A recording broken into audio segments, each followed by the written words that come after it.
नमस्कार, इस वीडियो में हम बात करेंगे internal jugular vein catheterization step by step procedure in Hindi. Central line क्या होती है, इसके पार्ट्स क्या होते हैं, कौन कितने टाइप के ल्यूमेंस होते हैं, इसे कब डालना चाहिए कब नहीं डालना चाहिए और इसकी केयर किस प्रकार से करनी चाहिए, ये सभी वीडियोस हम अपने YouTube चैनल पर अपलोड कर चुके हैं। आप मेरे YouTube चैनल पर जाकर ये सभी वीडियोस देख सकते हैं।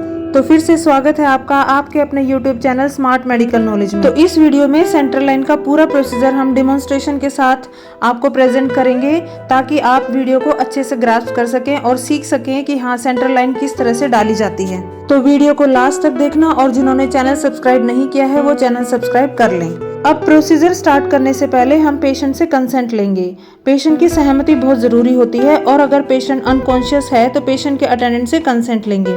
रीजन एंड कॉम्प्लिकेशन भी एक्सप्लेन करेंगे, जैसे कि infection, bleeding, arterial puncture, haematoma, haemothorax, pain, procedure failure, damage to surrounding structure and specially pneumothorax and thrombosis. First of all we will identify all contraindications of inserting central line like soft tissue infection on insertion site, coagulopathy or bleeding disorder, thrombophlebitis, tumors of neck, avoid insertion in pacemaker implantation, vascular injury and contractures due to burn in neck and radiation damage at insertion site। अब consent लेने के बाद हम trolley set करेंगे जिसमें सभी equipments ready रहेंगे, जैसे कि personal protective equipments like gown, gloves, cap और मास्क।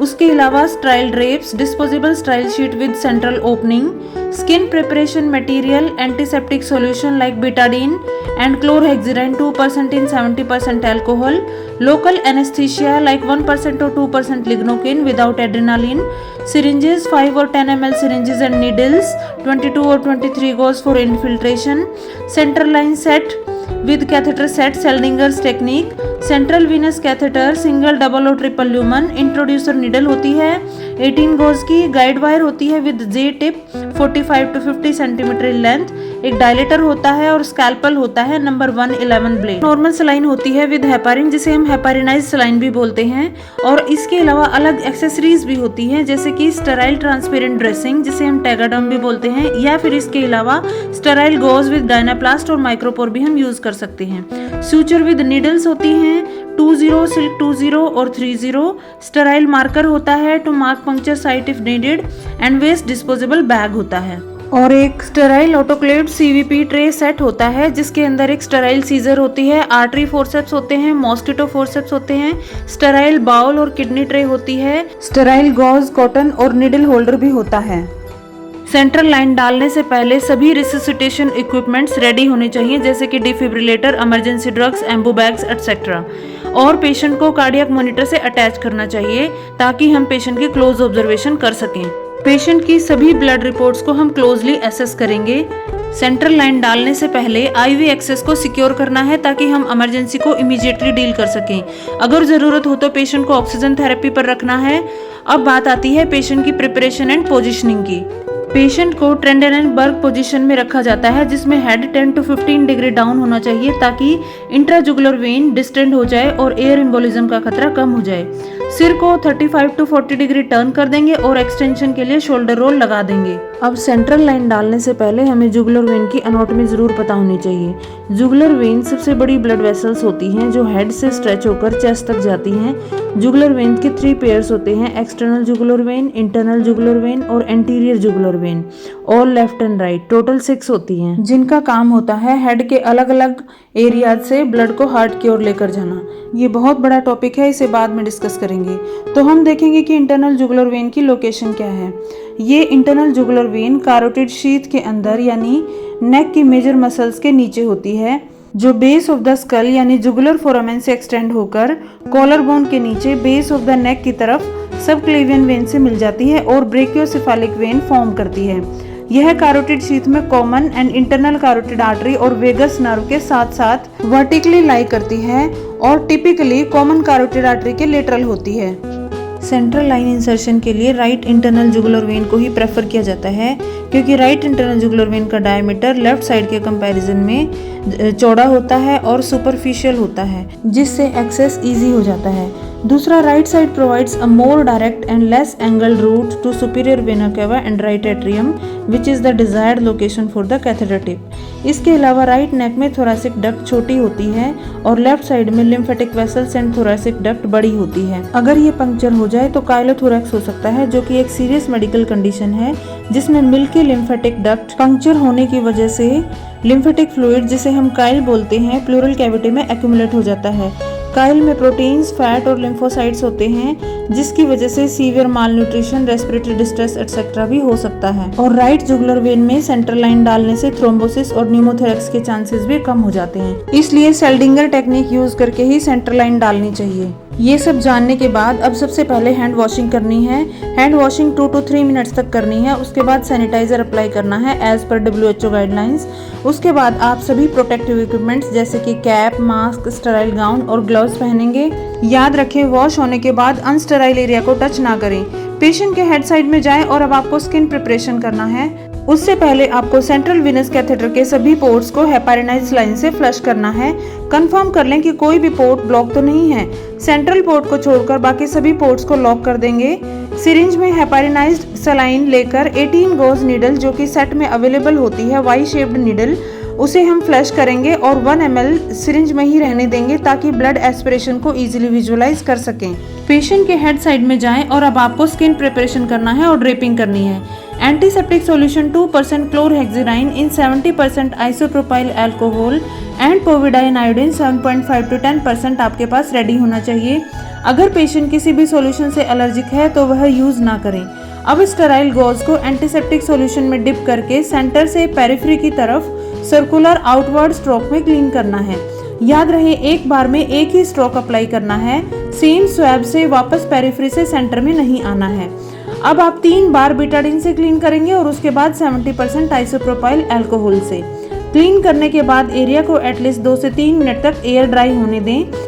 स्किन ड्राई होने के बाद आपको ड्रेप करना है। अगर स्टेराइल कट शीट है तो वह यूज करेंगे ताकि आपके आसपास मैक्सिमम एरिया स्टेराइल हो। अब हम लैंडमार्क आइडेंटिफाई करेंगे, यानी सैडिलोट्स ट्रायंगल आपको आइडेंटिफाई करना है। सैडिलोट्स ट्रायंगल क्लेविकल और स्टर्नोक्लेडोमास्टोइड मसल के स्टर्नल और क्लेविकुलर हेड के बीच में फॉर्म होता है, जहां से नीडल इंसर्ट की जाती है।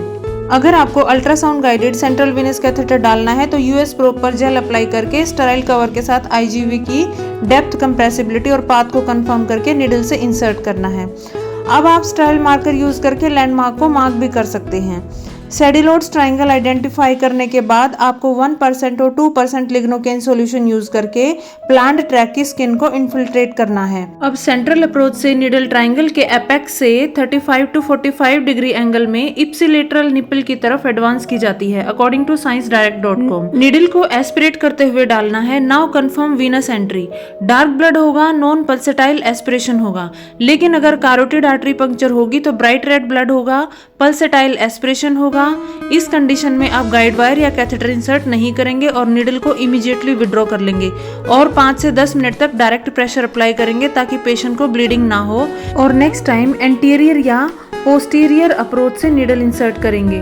अब वीनस एंट्री कंफर्म करने के बाद नीडल को वहीं स्टेबलाइज करके रखेंगे और जे टिप गाइड वायर को वाई शेप 18 गोज नीडल के दूसरे पोर्ट से स्मूथली अंदर जाने देंगे। लेकिन अगर कोई रेजिस्टेंस है तो जे टिप वायर को फोर्सफुली इंसर्ट नहीं करेंगे। अब वायर को सिक्योरली होल्ड करके नीडल को रिमूव कर देंगे।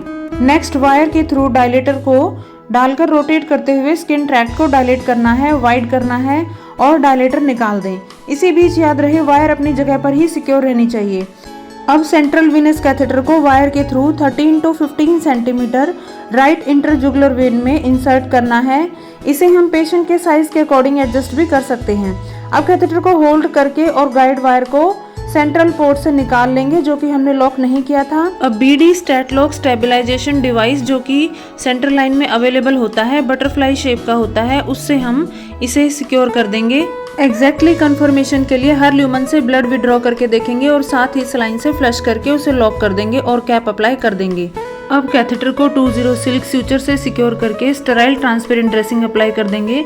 प्रोसीजर कंप्लीट होने के बाद पेशेंट को कंफर्टेबल पोजीशन देनी है और पेशेंट को कंटिन्यूअसली 30 मिनट्स to 1 आवर तक ऑब्जर्वेशन में रखना है। अब पेशेंट का एक्सरे कराकर टिप पोजीशन को कंफर्म कर लेंगे। कैथेटर टिप की पोजीशन सुपीरियर वेना कवा में कैरेना के नजदीक होती है।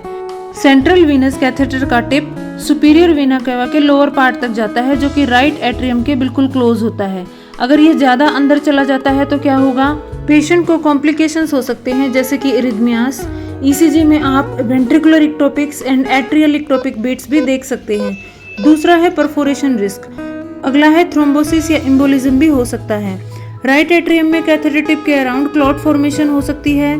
फॉल्टी सीवीपी मेजरमेंट होगी और इससे प्रॉपर फ्लूइड मैनेजमेंट नहीं हो पाएगा। अब बात आती है डॉक्यूमेंटेशन की। कोई भी प्रोसीजर हम करते हैं तो लीगली फाइल में डॉक्यूमेंटेशन बहुत ज़रूरी होता है। तो सबसे पहले हेडिंग डालेंगे central venous catheter insertion notes, उसके बाद date and time, site and approach, catheter size, asepsis, attempts, confirmation, chest x-ray done and what are the findings of chest x-ray, and complications, status, whether line secured, dressing applied and patient stable. Now signature, name and designation of the person who inserted central line. तो ये था demonstration of inserting central line in intrajugular vein, step by step procedure। इसी तरह की videos देखने के लिए video को लाइक करें, शेयर करें और चैनल को सब्सक्राइब करें। Thank you.